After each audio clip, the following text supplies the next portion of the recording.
अच्छा दियो ठाकुर जी बैठल रहते ठाकुर जी के नाम है का बैठा ये कंदान नाम कराई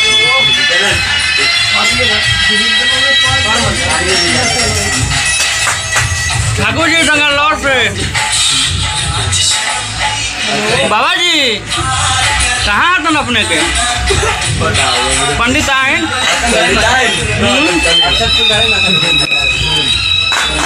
ओम पवित्र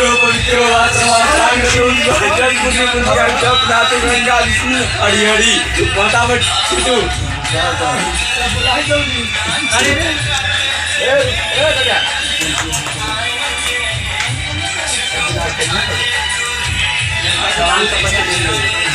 क्या लाओ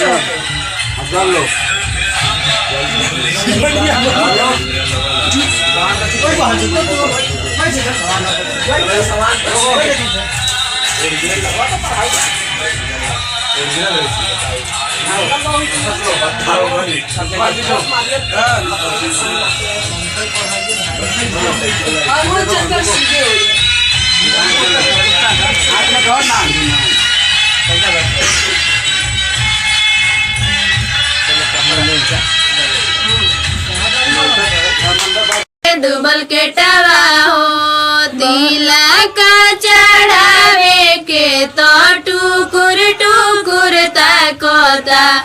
देखत रही भैया सरवा का चढ़ावता देखत रही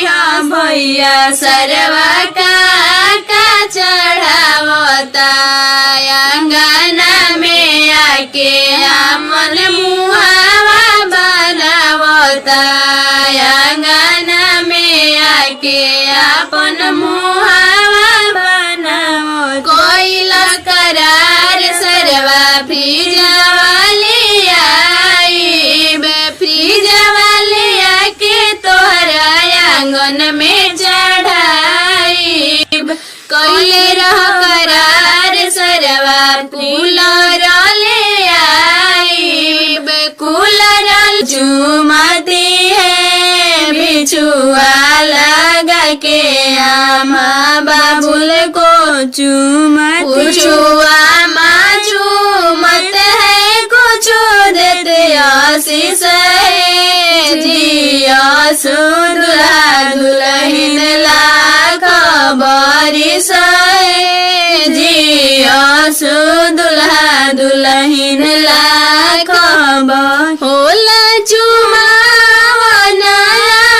जो सखी रे देखो सिया रघुबर के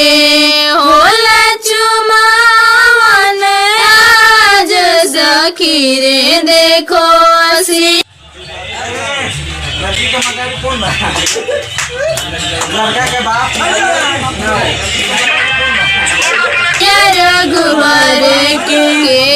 लुटावेला धन सोनावा के लुटावे हीरा लाल देखो रे सखी सिया रघुबर के भाभी लुटावेली धन सोनावा भाभी लुटावेली धन सोना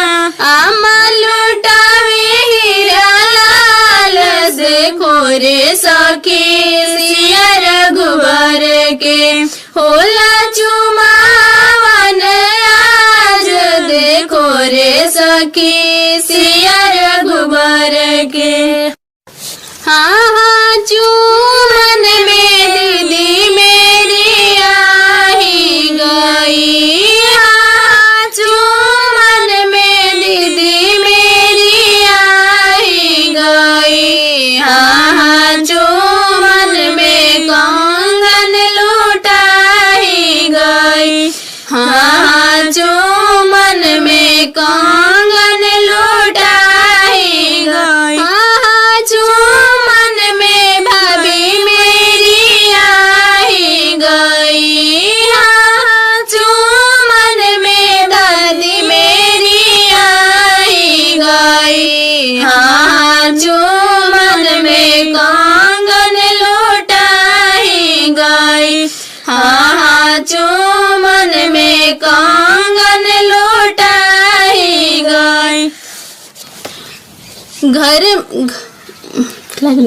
घर में से निकले लिया माँ हो गले मोती के हार। घर में से निकले ली चाची हो गले मोती के हार। धीरे से जमा चुमैया भरला तिल चाउर अंजुरिया के डालला उसके गल के उगड़िया के डालला उसके ऊपर सिकड़ी। आम दीदी भरली तिल चाउर अंजुरिया दीदी भरली तिल चाउर अंजुरिया। भाभी डालली उसके ऊपर सिकड़िया भाभी डालली उसके ऊपर सिकड़ी। दीदी भरली तिल बाबा के पहले बोलना आयुष्मान भवा हमारे